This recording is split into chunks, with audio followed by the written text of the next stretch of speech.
When dealing with games that have a strong narrative basis, I tend to try not to give away very much, whether I enjoyed them or not. So often the magic in games like this is the sense of discovery, and the enjoyment I get out of them is usually tied to knowing absolutely nothing about them going in, so I'm not inclined to deprive anyone of the same. In the case of Goodnight Universe, what you'll want to know is that you'll be playing from the perspective of a baby named Isaac, who just may happen to have some psionic powers. The strength of the experience, from start to finish, roughly a handful of hours, comes from how heavily the game leans on its characters, including Isaac himself, since your thoughts are also narrated. If it weren't for some great scripting and effective voice acting work, this game wouldn't have come together anywhere near as well as it did. Rather than getting sucked up completely in the novelty of what your character can do, that's just a part of what makes it special. In particular, as a parent, the way Isaac comes to understand his parents, their flaws, and their struggles was very touching, and it really took the game to the next level for me.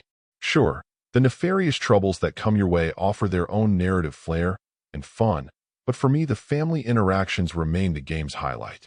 Now, one major disappointment is knowing what we missed out on, though at some point that may change. Since this game was released exclusively for the Switch 2, which includes support for the Switch camera, it's a shame that you aren't able to use eye tracking to control Isaac as has been done in the PC release. Don't get me wrong, the controls work well enough, and honestly your interactions with the world are generally simple enough that they're more than adequate.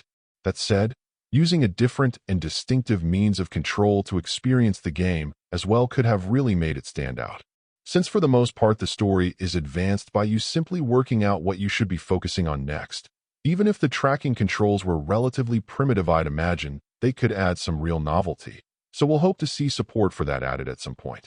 That disappointment aside, if you're down for a story that offers up some surprises and quite a lot of heart and feels concerning family, this is a great choice.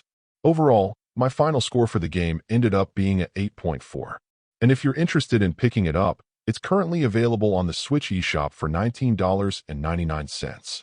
Thank you for taking the time to listen to this review, and if you'd like more information or ideas of indie games worth checking out on Switch, be sure to click on the link provided in the description. Until next time.